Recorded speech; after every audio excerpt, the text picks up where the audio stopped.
Thank you. So yeah, let's start.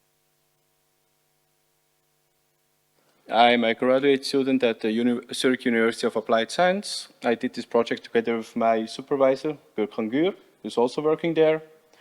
Yeah, not that much about me yet.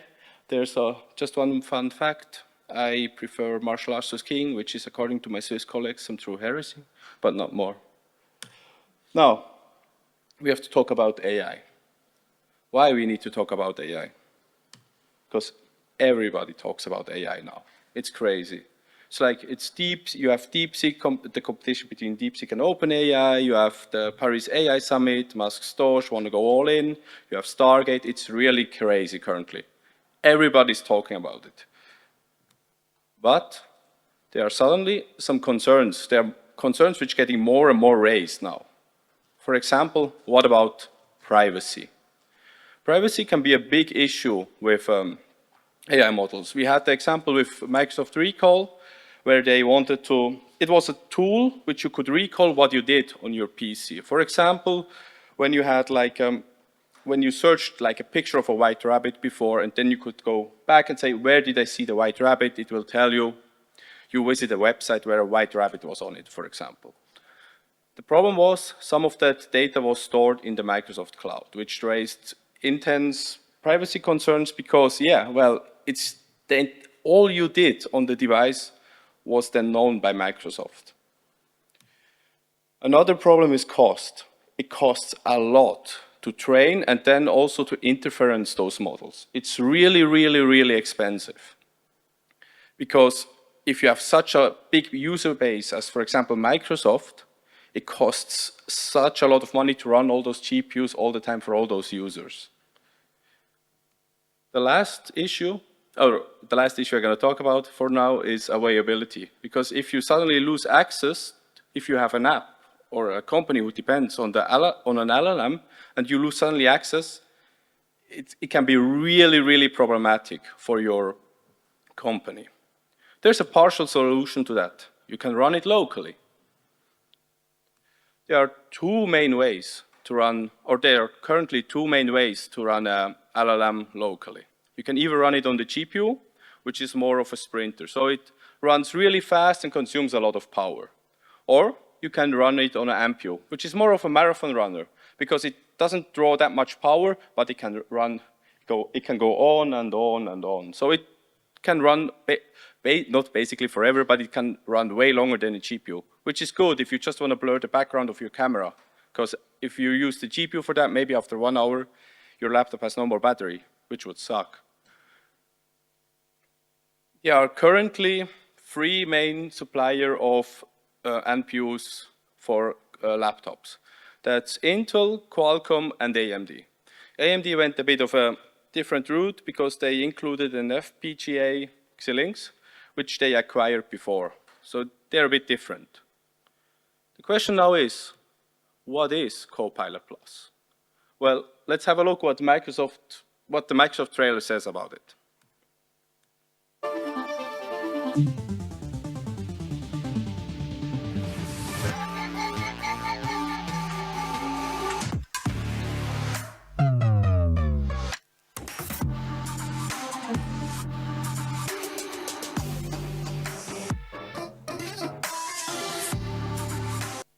Yeah, it's kind of crazy, right? It's really beautiful. It looks better than the Windows UI at least. So, now, what are the features of Copilot Plus? Currently, the main selling point of a Copilot Plus PC, that's the NPU. You have a 40 trillion TOPS, as you've seen before, a 40 trillion operation per second NPU inside the device. Also, you have additional feature which then run on those NPUs. For example, you have live translation, you have recall, which now runs locally, thankfully. You have the camera blur. There's some upcoming feature like super resolution, so it will use AI to sharpen your resolution from a lower resolution to a higher one. The question now is, what is inside this magic AI machine exactly? For that, we have to talk about the architecture of it. The architecture, it's built like an onion.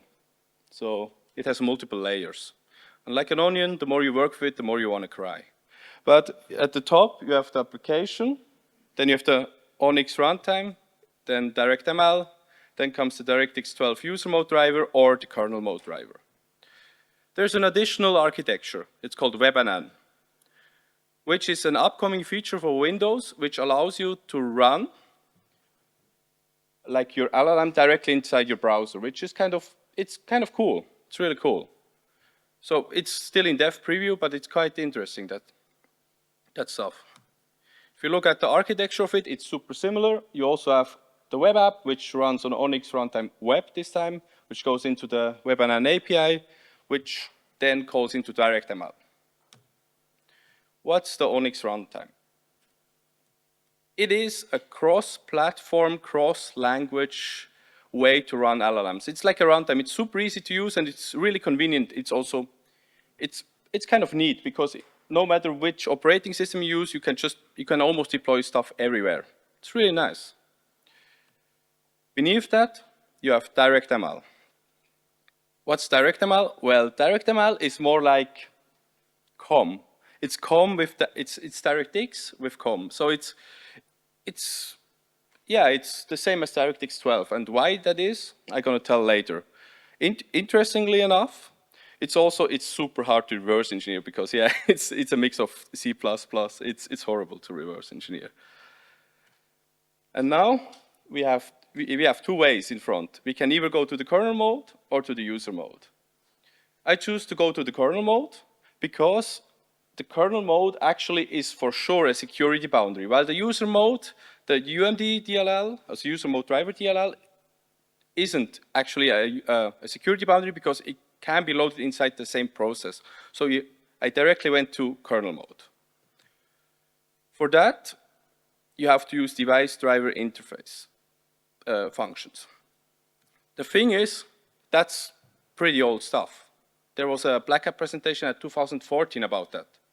But it's kind of back, so we have to talk about it again, which is kind of fun. How does it work? You have the application, which then talks either to the UMD vendor driver DLL or to GDI32 DLL, which then calls, which is a win32k syscall, into win32k.sys, which then passes all the parameters to DirectX kernel.sys, which validates some of the values, but not all, and then passes it to the WDDM or the MCDM driver. That's actually the GPU or the NPU driver.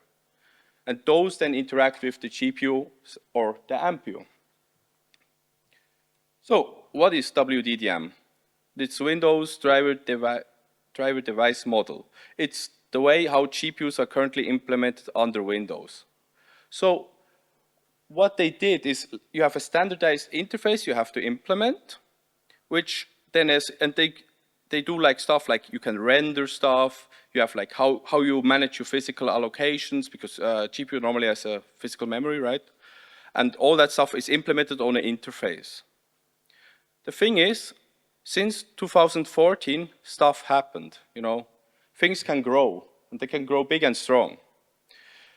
For example, I took that from the Black Hat presentation from 2014.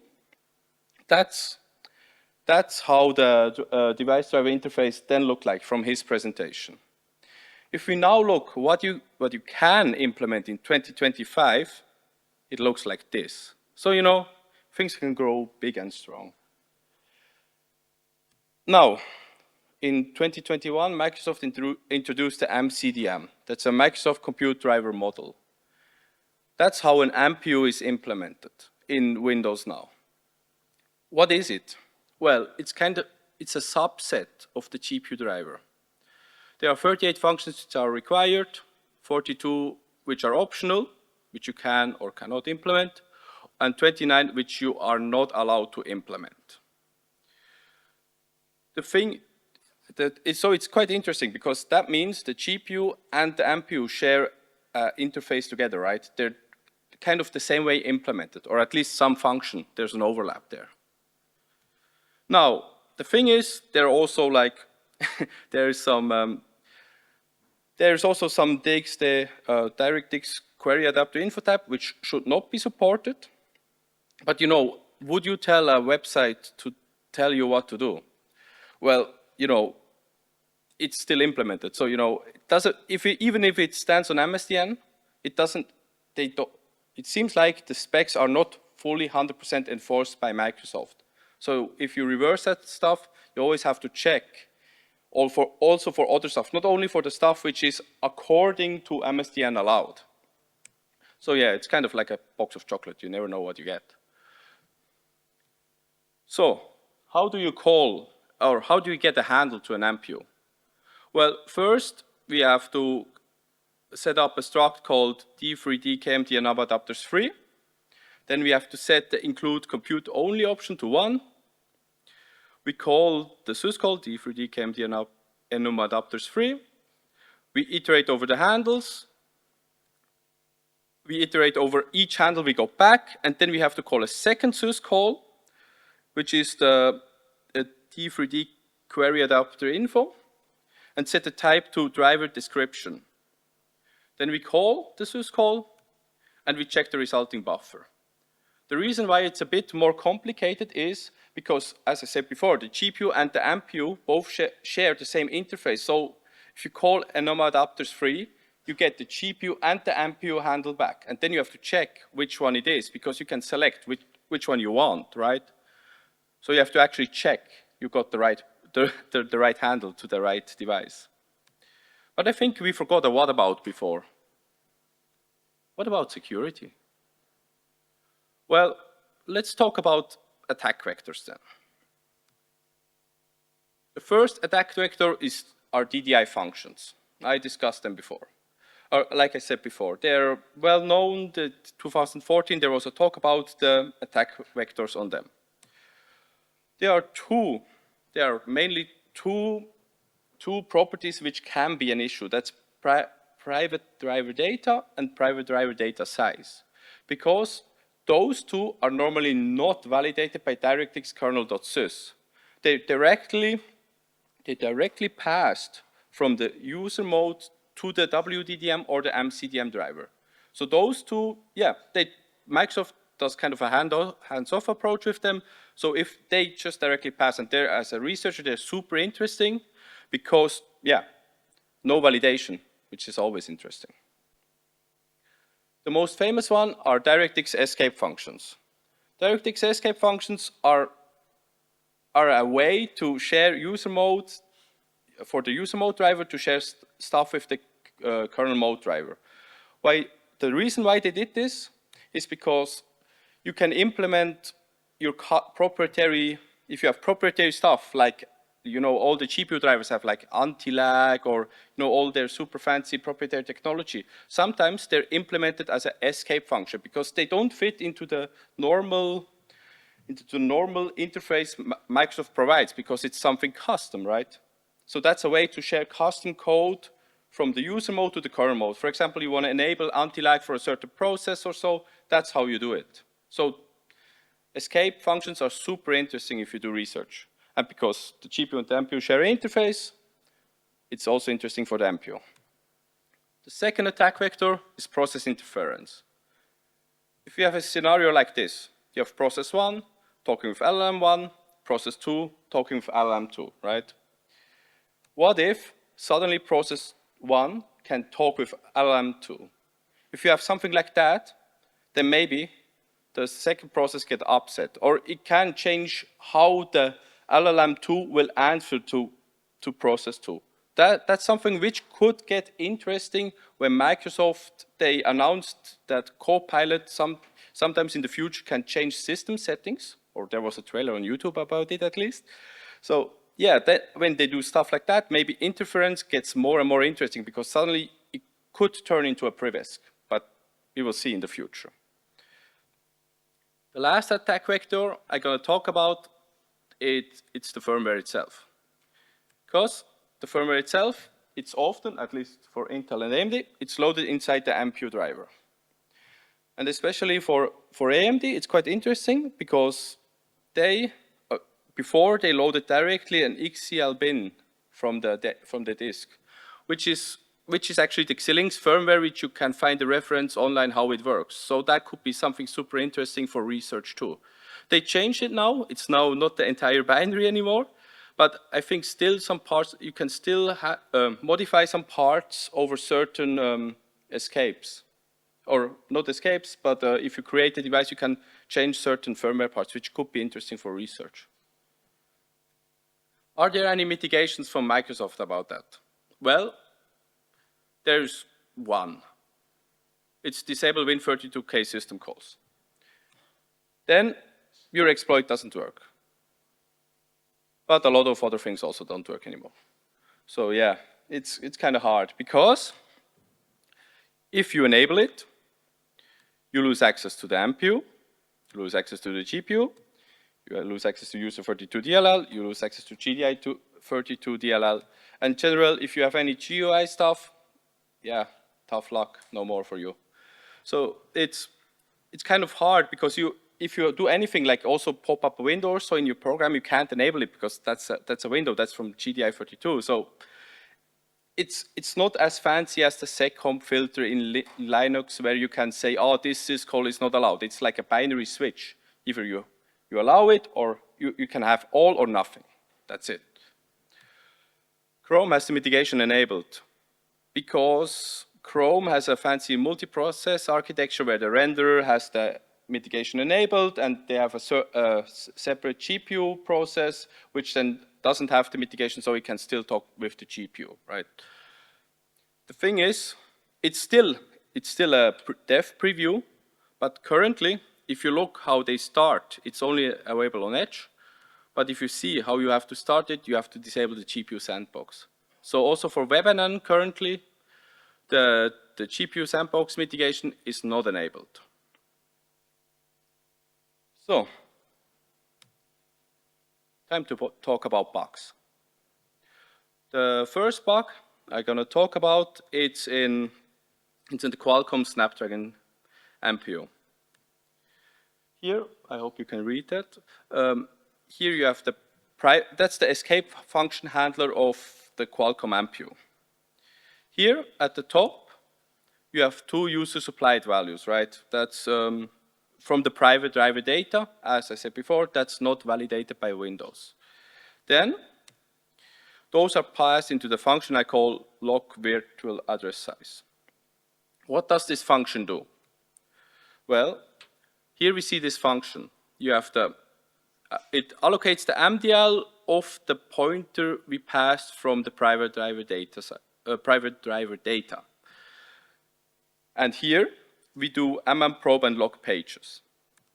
The problem here is if you do mmprobe and log pages and the access mode is set to 0, you can also log kernel virtual address memory from the kernel.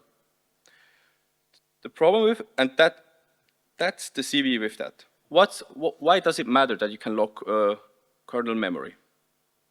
Well, let's have a look. Here we have our function, so we logged a buffer called second buffer into memory, which then is derefed again, and we get virtual address 1.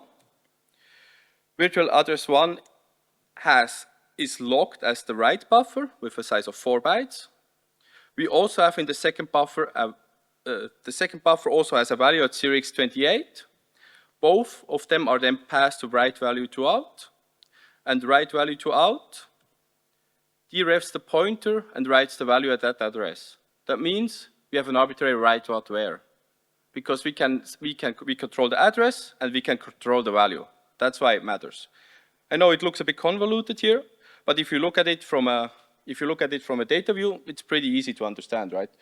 You have the second buffer, you have the escape ID, some bytes, the value to write, and where to write. That's the data view of the arbitrary write to where. The second bug is I'm gonna present. By the way, there are like 8 or 9 bugs I committed inside the NPU I found, and I'm just gonna present the 2 most interesting ones. So yeah, there were a lot of bugs. The second one is inside the Ryzen NPU driver. It's the device I'm currently using. Here, the escape function looks a bit different. You have an escape code which tells you which like there are certain sub-functions. Like before the escape code, so we have certain sub-functions. Here, you have a private driver data validation function. And after you pass that function, you have statistics. For example, the escape number 8 gives you statistics about the NPU. Well, validation, so we have to look at it, I guess.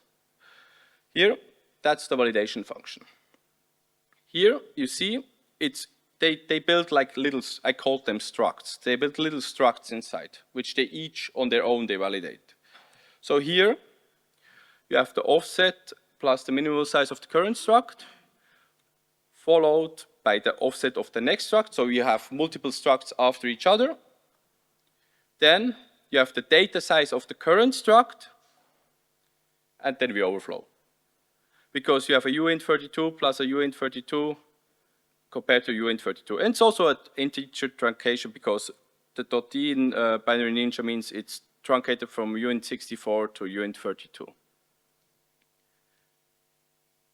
Yeah, that's the CVE number for that. If you look at it from a data perspective, I think it's again easier to see. You have the first struct, which has the offset. There's the Cyrix FFF, that's the offset of the next struct, right? And at the beginning of the second struct, you have the bypass of the size. And with the bypass of that size, yeah, you can just bypass the size check of the second struct. And because we can set with the first struct, the offset of the second struct, we have like a dynamic heap overflow or a paged pool overflow. Because we can then move the second struct inside our buffer with the same allocation, but we can write multiple times at different location out of bounds, which makes it quite a neat bug to exploit, which we'll do later or right now. It's time to escalate. So, for the prevesc, I use the data-only technique, because currently on Windows, I think it's the most stable and feasible way for Windows to do it currently in public. So, first, how are we going to do it? First, we have to do our heap feng shui. Then we overwrite the WNF data, put a token behind WNF data, gain arbitrary read, use an arbitrary write, set the privilege, and escalate. So what on earth is WNF? Well, WNF state data is kind of the Swiss Army knife for paged pool exploitation. It's super neat to use because you have an allocated size and a data size. And then you have a user-defined buffer. So you can do it as big as you want or as small as you want. And the thing is, and the allocated and the data size, they both get set to the size of the user-controlled data behind it, right? So if you can overflow allocated size, you can write out of bounds linearly up to Cyrix 1000. That's a hard-coded limit inside the Windows kernel. If you override the data size, that controls how much you can read. The thing is, everything must be read, so you need to read the entire buffer. And if you set this value too big, on the paged pool, there can be paged out pages, you will enjoy a blue screen. So you have to really watch out with the page pools. Don't make this value too big or it will probably crash. And then after that, I showed in the debugger below. That's a snapshot from my debugger. You can see that's user-controlled data. I just wrote A's because I like A's. So, Feng Shui time. Before we do the Feng Shui, we have to see the overflow we're going to use. As before, we had the AMD get statistics. Here, that's the buffer size. It doesn't interest us anymore because we can just bypass it before with the integer overflow, right? And for us, important, that's the last byte written. This is the byte we're going to use to overflow multiple times out of bounds so we can escalate our privileges.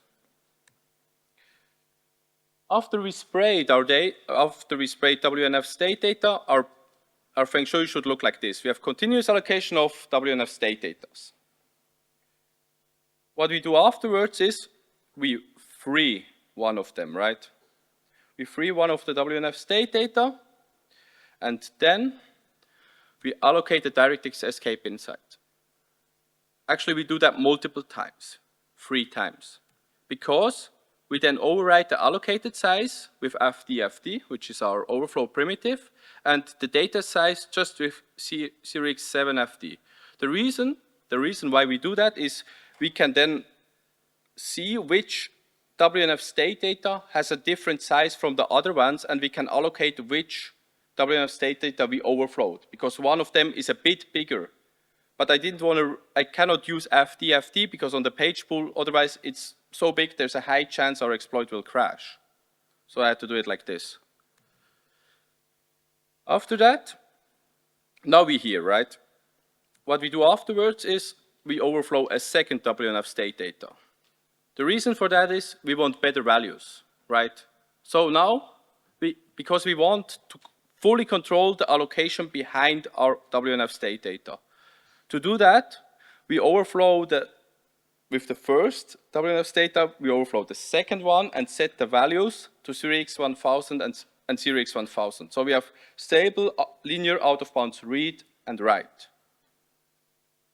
And also the DirectX escape allocation will be gone, because if the escape finishes, it will free itself, because it will just be shortly there and then free itself up, clean up after itself. What we do then is we replace the rest of the WNF state data with underlying tokens. And then we can use the second WNF state data, now we're here, and we can just control the entire token. Why we need the token? Well, for arbitrary read again. I forgot to mention before the exploit, the steps of the exploit, that's mostly based on a blog post from Kaushal. He did a really amazing job about that. I linked all the sources in the presentation. Because from the token, you can have the BNO isolation handle entry, which then points to user space. And there you can point it to user space, and there you can set the isolation prefix maximum length for the amount of data you want to read, and the isolation prefix buffer for how much, for where you want to read. And then you can read kernel memory like that. So you have an arbitrary read. The question is what to read now. There was a blog post from Star Labs on how to locate eProcess from your token. It still works on 24H2. So you go from your session object, you deref the pointer from your session object, search the LFH allocation there, which is the size 0xb0, for an all-in allocation. Here you find that offset 0x38. You find an IO completion object, which is in the same allocation as an ETWR object, which at offset 0x30 has eProcess. You won't believe it, but it's actually quite stable to do that. Why we need eProcess? Because eProcess has a token, again, but this token, it's relevant for our process. If we have that, there's a present and enable field, and there you can set privileges, like assay debug name, assay debug privilege. If you have assay debug privilege, you can debug any process on the Windows system which is not protected. Like, for example, WinLogon is a super popular target because it's not protected yet, and if you can debug it, you can just spawn a system shell and your privilege escalation is done. So now, we have to enable arbitrary write. There was a cool little bug in Windows for a long, long time. If you set the previous mode to 0, you can use anti-read virtual memory and anti-write virtual memory to actually read and write directly inside the kernel space, inside the kernel address space. It was super neat to use. And you know, at this point, I thought I was super confident. I was like, yeah, it's time to submit to Black Hat because I think I have all the parts I need. It's time to go. So it was like 2 weeks. I submitted 2 weeks before the end of the call of paper, and I felt pretty confident. I forgot one thing. Previous mode got patched in 24H2. So yeah, that kind of sucked. Here are the the new mitigations from Microsoft for their previous mode trick. That doesn't work anymore. So what I did is I wrote myself a wish list for my new primitive. I said I wanted easy setup, I wanted it to be easy to clean up, no side effects, and I don't want to spray an additional object. Because I already sprayed token, I didn't want to put something behind again or free the token, that I just wanted it to be inside the token. Then I got an idea. I could just misuse reference counters. Because if you look at it, the PNO isolation handle entry, the thing we used for arbitrary read, at 0x18, it has a reference counter, right? So what I actually could do is, if there's no side effects, I could use the PNO isolation handle entry to increment the target. Because if we look inside the disassembly, or inside the high-level EL from Binary Ninja, here, if you clone a token, if you duplicate a token from user space, that's what happens. It just adds, if the reference count is not 0, it adds +1. There's one limitation. The value you want to increment should not be bigger than 0x int64t max. Because if you do that, you will crash. And below is the decrement. You see it's just -1. And of course, the value should not be 0, because if a reference counter goes to 0, the object behind it gets freed and you're in a heap of problems. Just try. So the limitation of the primitive is you can increment something between 0 and int64t max. So what can you now increment? Well, as I said before, as a debug privilege, it's if you flip the byte 0x14 inside your enabled and present fields inside the token, if you set the field 0x14, the bit 0x14 to 1, you have as a debug privilege. So I did some calculation, then calculate how many times I need to duplicate a token to get as a debug, and then do it twice and set it to previous, to present and enabled inside the token. Here you can see it. So that's the code I used. So first I set the PNO isolation handle to present -0x18 plus the offset I calculated, because the problem is we have to flip a bit, and it's a 8-byte bit field, and our increment primitive has a precision of 1 byte. So we have to calculate a bit where exactly we need to increment. That's the calculation I did before. Then we write the changes to the kernel. We simply duplicate the token for the amount of times we calculated before. Do the same with enabled. Write the changes to kernel. Yeah, duplicate the token again. So the enabled and the present field are both set, the asset debug is set to 1, and they're kind of done. So for 24H2, I just fixed a little part of Kausal's exploit chain, and instead of using an arbitrary write, I use now an arbitrary increment. Yeah, let's have a look at it. Here we can see I'm currently user. I start my privesc.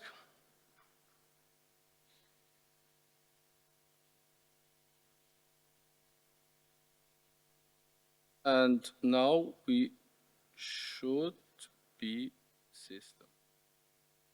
Yeah, that's about it. So yeah, it works. You can use the arbitrary increment to escalate your privileges now with 24H2.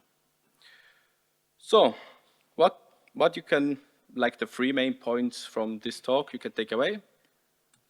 It's if AI is going to stay, NPUs are going to stay too, because NPUs are still relevant. You need a way to use LLMs at a low power cost. That's what NPUs are kind of for.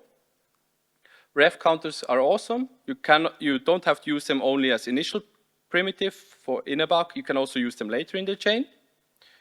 And yeah, we should learn a bit from the past, because they ported the GPU interface to the NPU, and now the NPU has exactly the same bugs as the GPU had before, like 11 years ago. They're super similar, the bugs. So yeah, if you want to contact me or something, I don't know, write me ycom is awesome or something like that. You can write me an email. That's my blue sky. And that's my blog post. I will do a blog post about how I use the reference counter later in 1 or 2 weeks, I think. Are there any questions now?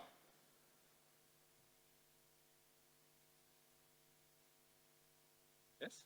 So yeah, thanks. That's all.